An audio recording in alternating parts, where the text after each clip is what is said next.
Shalom, selamat pagi. Bertemu dengan Ibu Santi dalam mata pelajaran Pendidikan Agama Kristen untuk kelas 8 dengan materi Orang Beriman Menurut Alkitab. Puji Tuhan ya. Sebelum kita masuk di dalam pelajaran kita pagi hari ini, mari kita akan sama-sama menundukkan diri di hadapan Tuhan. Mari kita berdoa. Terima kasih Tuhan, pagi hari ini kami boleh bertemu dengan anak-anak kelas 8. Kiranya Tuhan memberkati pelajaran kami pagi hari ini. Dari awal hingga selesainya pelajaran, kami percaya Tuhan memberkati pelajaran kami hari ini. Tuhan ada bersama-sama dengan kami, memimpin di dalam pelajaran kami Agama Kristen untuk kelas 8 pagi hari ini.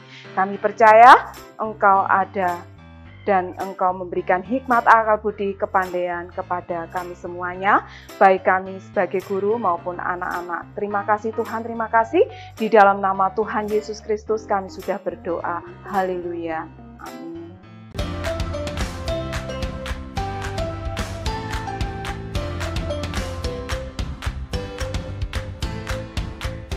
Ya, kita akan belajar pagi hari ini dengan tema Orang Beriman Menurut Alkitab. Oke, dalam Alkitab, kata iman itu berasal dari bahasa asli, yaitu bahasa Ibrani, yang berarti imun. Di dalam Ulangan 32 ayat yang ke-20 dan Habakuk 2 ayat yang ke-4, anak-anak bisa baca di rumah, yang artinya adalah kesetiaan. Jadi iman menurut bahasa asli Alkitab, bahasa Ibrani, itu adalah imun yang berarti kesetiaan. Ada juga dalam bahasa Yunani, iman itu digunakan dengan kata pisteo yang berarti mempercayai atau menerima sebagai hal yang benar. Percaya tanpa ragu sedikit pun dan bersandar kepada Tuhan. Itu arti iman di dalam bahasa Yunani, yaitu Perjanjian Baru. Ya, jadi di dalam Perjanjian Baru ada kata iman, dan dalam bahasa Yunani itu ada katanya adalah pistio yang berarti mempercayai sesuatu hal yang benar. Ya, jadi percaya tanpa ragu sedikit pun dan bersandar penuh kepada Tuhan. Oke, kata iman selanjutnya dalam bahasa Latin menggunakan kata fides atau fides.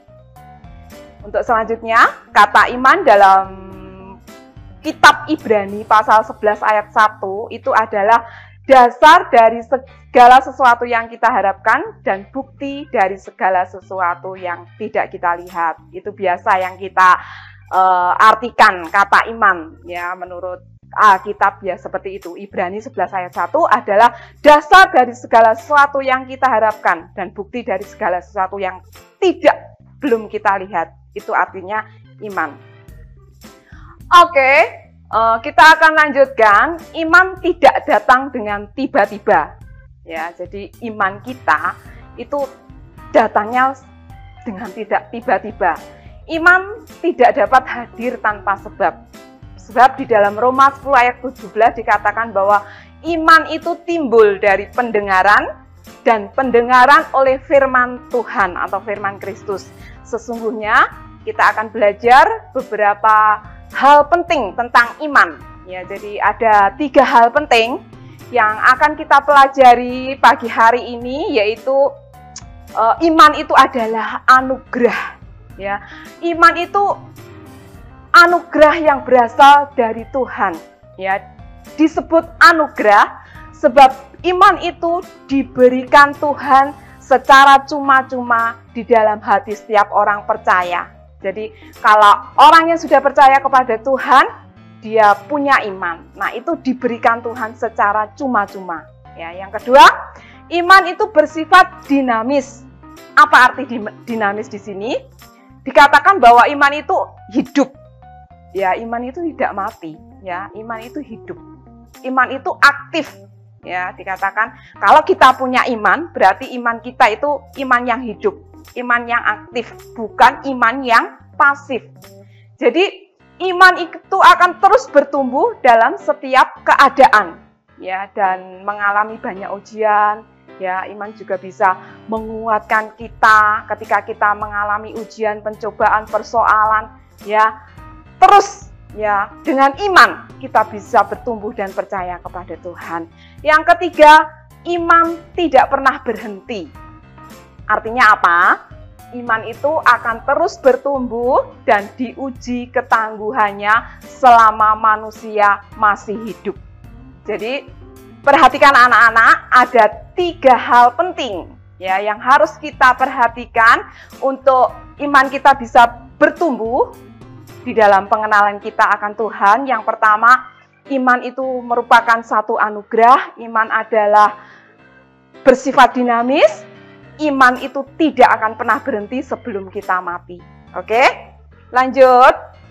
Kita akan belajar dari tokoh-tokoh Alkitab. Ya, ada beberapa tokoh Alkitab, banyak sekali, ya. Tapi Bu Santi ambil 3 contoh. Di sini ada Hana, ada perempuan Kanaan, ada Ayub, ya. Jadi ada 3 tokoh Alkitab yang punya iman yang luar biasa di hadapan Tuhan, ya. Hana ini kalau kita lihat, ya, gambarnya di situ ada, itu Hana itu kalau kita baca di kitab 1 Samuel pasal 1 ayat 2 sampai 10, Hana menaruh harapan, menaruh kepercayaannya, menaruh imannya kepada Tuhan, bahwa ia percaya bahwa Tuhan akan memperhatikan hidupnya. Kalau kita lihat, Hana itu adalah seseorang yang mandul, ya. Pada waktu itu dia datang kepada Tuhan, pergi ke Silo. Di sini kalau zaman sekarang ke gereja gitu ya. Di situ Hana berdoa meminta kepada Tuhan supaya Tuhan mengabulkan doanya. Apa yang dia minta kepada Tuhan untuk dia bisa mengandung seorang anak laki-laki. Dan di situ kita lihat gambarnya, di belakang itu ada Imam Eli yang melihat bahwa kenapa Hana ini berdoa dengan penuh, ya, harap kepada Tuhan, percaya kepada Tuhan. Dan di situ ketika Hana pulang, iman Hana luar biasa. Ya, ketika dia menaruh harapannya kepada Tuhan, mengandunglah Hana, ya, dan dia melahirkan seorang anak laki-laki yang bernama Samuel. Nah, di situ kisah Hana, dia punya iman yang besar. Dia punya harapan yang besar kepada Tuhan, ya. Dia menaruh kepercayaannya kepada Tuhan bahwa Tuhan sanggup melakukan segala perkara dalam hidupnya. Dan akhirnya apa yang terjadi? Tuhan mengabulkan doa Hana sehingga Hana mengandung, dia melahirkan seorang anak laki-laki dan ia mempersembahkan anaknya Samuel kepada Tuhan untuk melayani Tuhan. Yang kedua, kita belajar tentang perempuan Kanaan. Ya, ini ada di dalam Perjanjian Baru Alkitab kita masing-masing. Anak-anak bisa lihat cerita tentang perempuan Kanaan. Perempuan Kanaan ini tidak pernah meragukan, ya, pemberian Tuhan apapun bentuknya. Ya, iman perempuan Kanaan ini kelihatannya sangat sederhana, ya. Dia tidak menuntut banyak hal kepada Tuhan, namun dia percaya bahwa Tuhan sanggup melakukan yang terbaik. Di sini ceritanya tentang seorang perempuan Kanaan ini mempunyai seorang anak perempuan yang anak perempuannya ini kerasukan setan.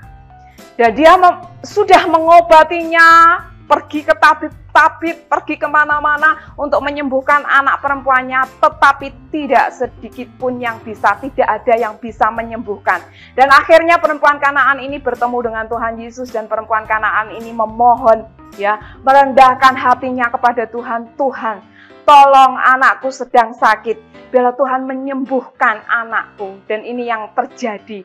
Iman daripada perempuan Kanaan ini, ya, kelihatan sangat sederhana, hanya meminta, memohon kepada Tuhan.